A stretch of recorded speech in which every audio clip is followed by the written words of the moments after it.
आपण जानिथिबे दीर्घ 4-5 दिन धरी को भली भावरे ए राज्य रे आईन श्रृंखला परिस्थिति को भली भावरे विपर्यस्त होई पड़ी। खाली केन्द्रापड़ा जिले में नुहे आपण देखिथिबे मयूरभंज रे, बालेश्वर रे, जाजपुर रे, विभिन्न जिले रे को भली भावरे ए सरकार डबल इंजिन सरकार आसिला परे को भली भावरे आईन श्रृंखला परिस्थिति होई पड़ी। आपण देखिथिबे ए सरकार रे महिला मानकु सुरक्षा दे नारी शक्तिशरण नारी ऊपर सशक्तिकरण ऊपर बेसी गुरुत्व दउछंती कोठी। आपण देखिथिबे को भली भावरे केन्द्रापड़ा जिले रे जने सरपंच किभली भावरे तांको मारा मरा गला एवं तांकर जो वीडियो करुथिले से तांकर प्रोटेक्शन पाई वीडियो करथिले। आपण देखिथिबे को भली भावरे एपर्यंत से जो एफआईआर देइछंती वीडियो एवं से जो आईआईसी तांको विरुद्ध रे एपर्यंत कार्यानुष्ठान ग्रहण करा गला नै एवं मुख्यमंत्री एपर्यंत कोन पाई चुप अछंती। युवा कांग्रेस जवाब मागुची मुख्यमंत्री कोन पाई चुप अछंती। तुरंत मुख्यमंत्री प्रेस रिलीज कहंतु कौन पाई एथि आईन श्रृंखला परिस्थिति एमिति होई पड़ी एवं मुख्यमंत्री एवं बीजेपी दलर जो नारी माने बहुत बहुत गपंती आज तो जणे हेले देखा नांती।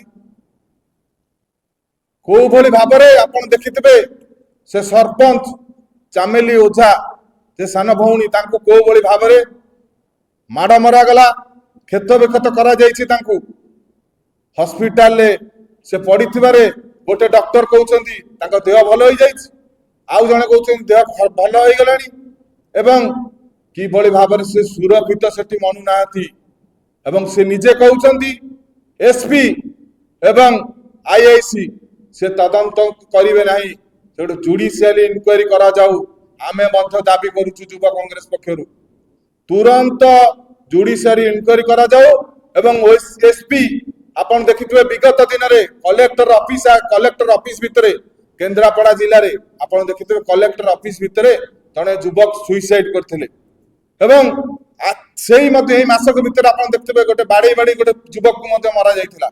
कि भली भाबरे आईन श्रृंखला परिस्थिति ओडिसा रे अराजकता चलीछि एवं मुख्यमंत्री चुप अछंती।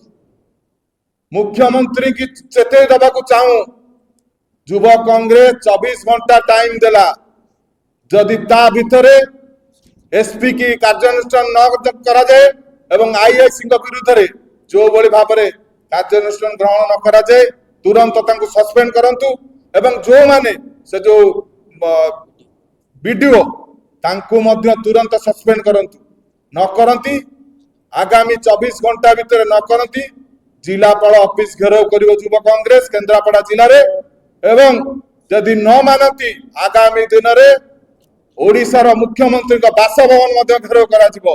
आगामी दिन रे चमेली ओझा तांको दफा लगी विरुद्ध रे तुरंत ताको प्रत्याहार करा जाऊ। यदि प्रत्याहार न करा जाए आगामी 24 घंटा भितर जिलापाल ऑफिस घेराव करा जाऊ।